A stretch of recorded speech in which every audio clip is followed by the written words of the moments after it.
awo nno kanjogere kazindalo bwe nava nenzikiriza Yesu okubeera omulokozi wange. So nga bwe mutwaniriza muli amu ku abo abatumiddwa ekigambo kya Mukama waffe Yesu Kristo Omwana wa Katonda omulamu.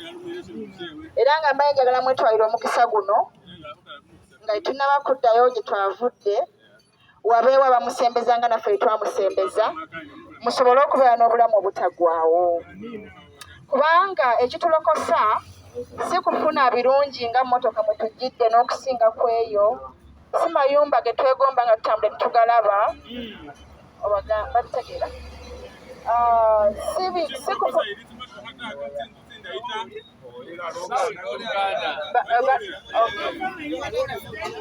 Okay. So ekitulokosa nti wano we tufa mu tusigala n'obulamu, kyekitulokosa kyekisooka ku lisiti waggulu. Kyava agamba nti bwe munzikiriza nze munoonye bwakabaka bwange, ebyaba bye mwagala bijja bongerwako, bye twagala bye bino ebyensi, amamotoka n'amayumba, obulamu mwe tweyagalira obusanyusa. Naye nga tumaze kukkiriza Yesu Kristo ne tunoonya obwakabaka bwe, awo ne twongerwako bino ebitukola ki bye tuyaayaanira.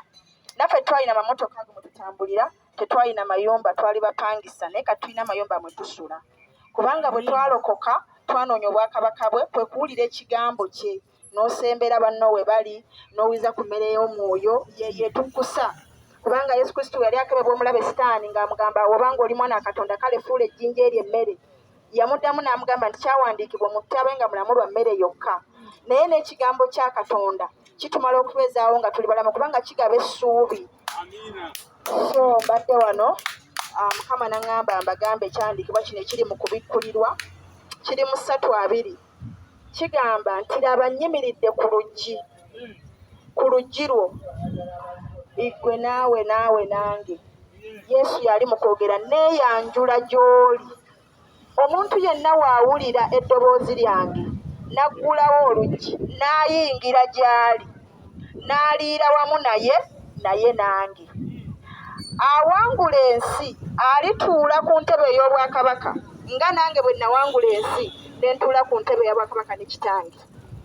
Waliwo omuntu eyali agadde okuliira mu kibe ekimu ne Yesu Kristo olwaleero, onywere ku kikompe kyekimu nga ne Yesu Kristo olwaleero, okuwangula ensi nga bw'ofa ogenda kufuga wamu ku ntebe ye ey'obwakabaka nga naye bwe yawangula ensi n'afuga wamu n'entebe ya kitaawe. Mbadde nsaba waabaawo tuddemu ebigambo bino. Mukyala weebale nnyo kwogera ebigambo bino byaye bikwatagana ku Mwana Katonda n'Omwana Yesu Kristo omulamu. Nti abadde ndikunywa nalukokera mu BCC naye ndikunywa eri omwezi nempulira eddoboozi lya Yesu Kristo Mukama lwakikife.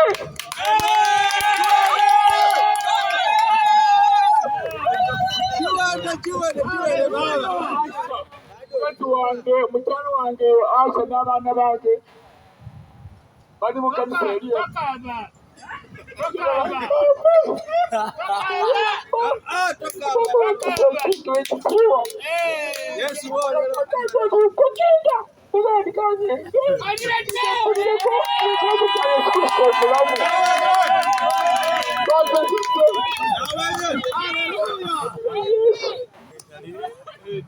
Omukazi wange mukanisa PCC abamukita tutunenya nagebe kukabo lya Yesu Kristo omulamu. Lwaki kindeese lwaki Yesu Kristo omulamu.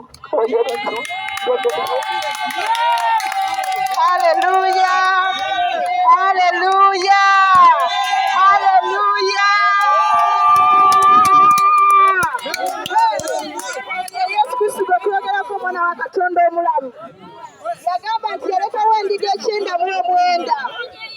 Haleluya, yalekawo endiga 909 n'anoonya y'emu ebadde yakola ki? Kati ezaawuse eno olwaleero. Haleluya, ogenda kuddamu ebigambo bino. Gamba nti ayi Yesu olwaleero leero ndi mulokole kusembayo byonna alokoka nakolima bya Yesu Kristo omulamu. Olwaleero ndi mulokole omulamu byonna Mukama yeebazibwe mu linnya ly'omwana Yesu Kristo omulamu. Weebale eddala naawe badde walokoka n'oddamu n'oseeseetuka kati ogenda kuddamu oyatula omulundi omulala ogenda kuddamu ebigambo bino gamba nti ayi Yesu olwaleero nga bw'onnoonyezza mpulidde ekigambo kyo ne ŋŋondera eddoboozi lyo ne nzija gy'oli era kati nzikirizza ndokokedde ddala siddamu kunywa mwenge seri mukwenda byonna ebikola bya sitaani mbyegaana ayi taata wandukuula erinnya lyange mu kitabo ky'abafu oliteere mu kyabalamu kuuno limireme kuvaamu oliwo oyita abalonde bo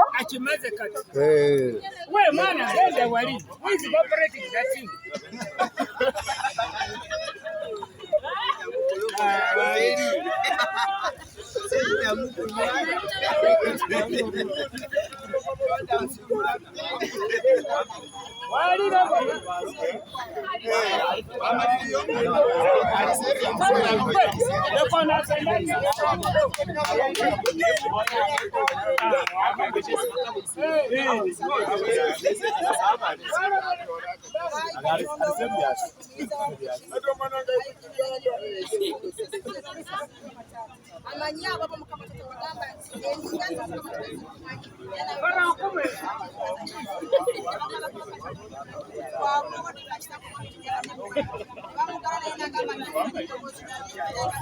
Akari wele dama akani serious seems more like that. Bajo is a very big fish.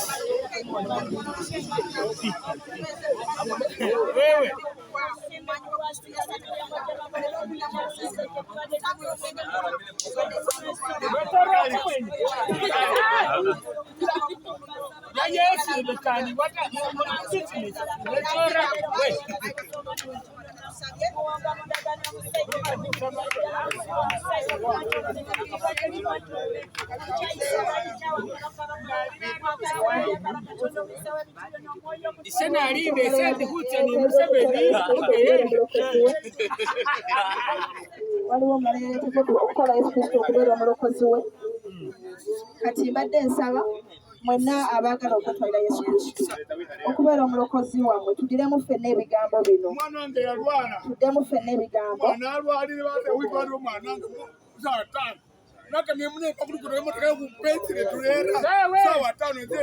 You have received Jesus as your personal Savior.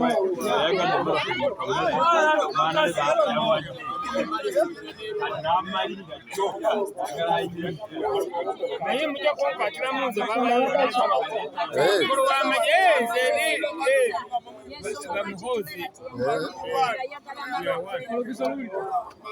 balesa atuddemu abalala abeetaaga okukola Yesu omulokozi wammwe tuddemu ffenna ebigambo bino haleluya We don't force possible. no ayagala era nabagambye enjiri yaffe si yampaka ya mirembe You have got a very big fish. Very big one.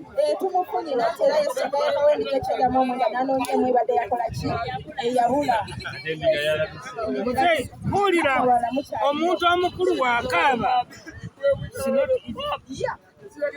wekimanyi awaluganda oyinza okuba togendagenda mu kyaki leero oba nkya naye tekigenda tekudda mu bigambo bino bw'obanga okiwulira kikole kubanga tewakyaliwo omukisa mulala tetulina budde obulirira Kristo bwe bwaweddeyo kubanga ye ali mu kkubo kati akomawo abooluganda akomawo ebyaddala tubagamba mazima ali mu kkubo omusajja ali mu kukola ki akomawo so muddemu ebigambo bino wamu nange buli omu agambe nti hayi Yesu olwaleero nzikiriza n'omutima gwange nga tewali ankase okwetwalira obutukuvu n'obutuukirivu era ndokose era kuba leero neegaana enkwe z'omulabe taani n'ebikolwa bye byonna eby'obwenzi eby'obubbi obulimba obunafuusi obuyaaye leero mbyeyambula ndagaalo z'ekika tesigenda kuddamu kukugoberera erinnya lya mukama waffe yesu kristo mwana katonda omulamu nsaba taata erinnya lyange olijja mu kitabo ky'abafu oliwandiike mu kitabo ky'abalamu bw'oliba oyita abalonde bo nange mbeera omu kwabo weebale yesu weebale mwana katonda omulamu tukube yesu agalizama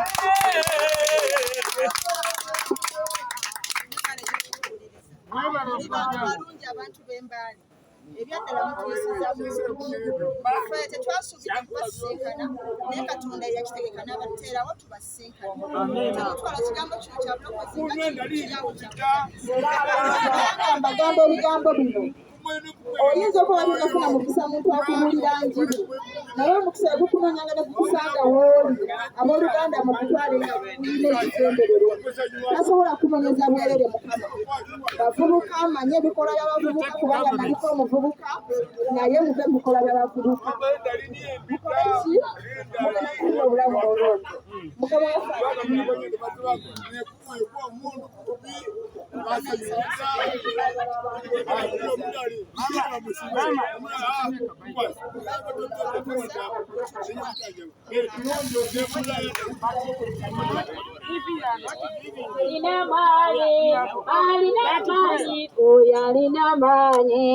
alina maanyi, Yesu alina maanyi.